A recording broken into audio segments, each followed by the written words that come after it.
1492'de Kristof Kolomb Amerika'yı keşfetti ve coğrafi Kristof Kolomb sadece yeni bir kıta keşfetmedi. Bugün hepimizin pazar alışverişine giderken hazırladığı alışveriş listelerimizi de değiştirdi. Yeni dünyadan sadece hazineler getirmemişti Kristof Kolomb.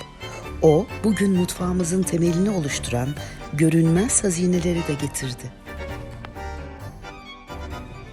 Domatesi, patatesi, mısırı, fasulyeyi ve daha nicelerini. Kolomb'dan önce eski dünyanın ne domatesten haberi vardı ne de patatesten. Ama yeni dünyanın bilge halkları binlerce yıldır tanıyordu bu lezzetleri.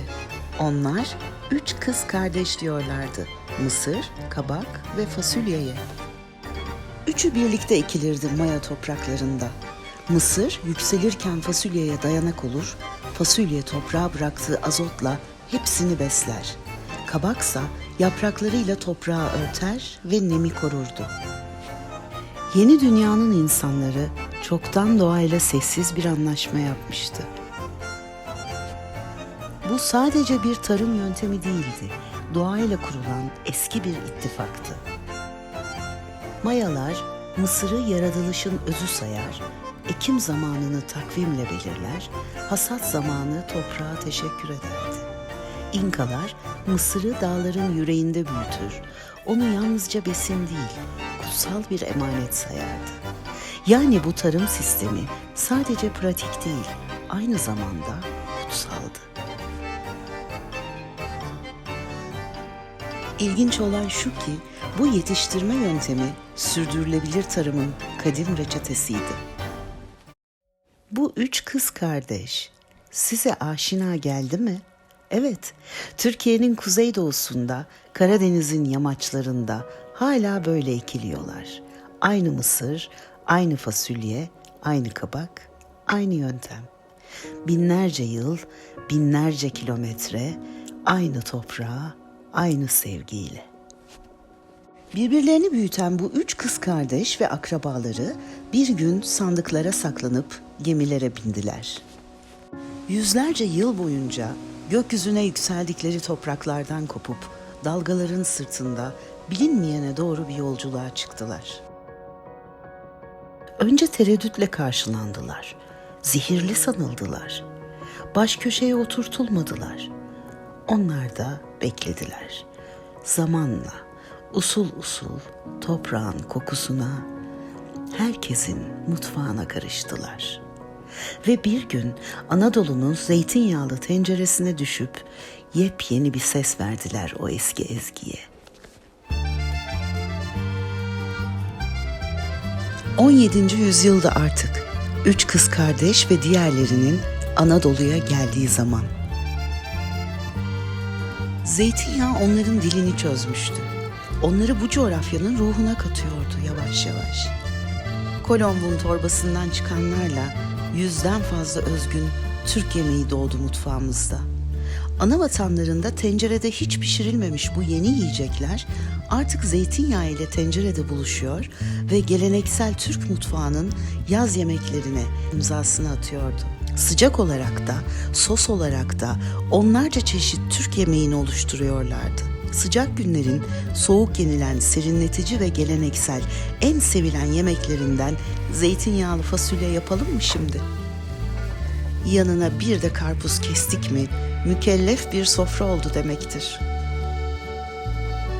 Zeytinyağlı fasulyeyi Osmanlı mutfağındaki özgün tarifine sadık kalarak pişireceğim. Ve ısıyı eşit dağıtarak pişme süresini en makul şekilde gerçekleştiren bu bakır tencereyi kullanacağım. Amerikalı fasulye ile domates Anadolu'nun yerli soğanıyla buluşuyor. Ama hepsini birleştiren Türkiye'nin batısından, Altınova'dan gelen erken hasat zeytinyağı olacak. Tadına daha önceden baktığım bu çok lezzetli yerli üretim zeytinyağının ismi Juliet. Türkiye'nin batısında, Altınova'da, Juliet'i emek emek üreten herkese teşekkür etmeliyim. Lezzeti yemeklerime kattığı derinlikle bana ve hikayeme eşlik ettikleri için. Ve ben de sizler için açıklamaya Juliet'in linkini bırakıyorum. Zeytinyağlı yemekler soğuk yendikleri için tadlarının önemli bir bölümünü içlerindeki zeytinyağından alırlar. Zeytinyağlı fasulye bu topraklarda ilk nasıl yapıldıysa ben de öyle yapacağım. Fasulye 16. yüzyılın sonlarında ulaşmıştı kıyılarımıza. Önce Osmanlı saray sofralarında denendi. Ama asıl kimliğini Ege'nin taş evlerinde, yaz sofralarının serinliğinde buldu. Zeytinyağı ise sadece bir yağ değil, bir kültür, bir hafıza, bir sağlık iksiri ola gelmişti. İşte bugün iki ayrı dünyanın bir çatalda birleştiği yerdeyiz. Çünkü bu, zamanlar ve topraklar arasında kurulmuş bir lezzet ittifakı. Bu tabaktaki fasulye artık dünyanın her yerinde yetişse de aslında kökleri derin bir tarihe dayanıyor. Okyanus ötesine, mayaların mısır sırıklarına sarılan o ilk filizlere kadar uzanıyor. Ve altın damlaların gücüyle kalbe dost, bedene şifa, damağa armağan oluyor. Afiyetle. Şimdi hazırsanız Kolomb'un sepetinden bir tarif çıkartıyorum. Bu özel bölüm Kristof Kolomb'un anısına çekiliyor. Sezar'ın var da Kolomb'un neden olmasın? Tarihin en büyük alışverişini yapan Kristof Kolomb'a bu lezzetli salatayı armağan ediyorum. Kolomb salatası.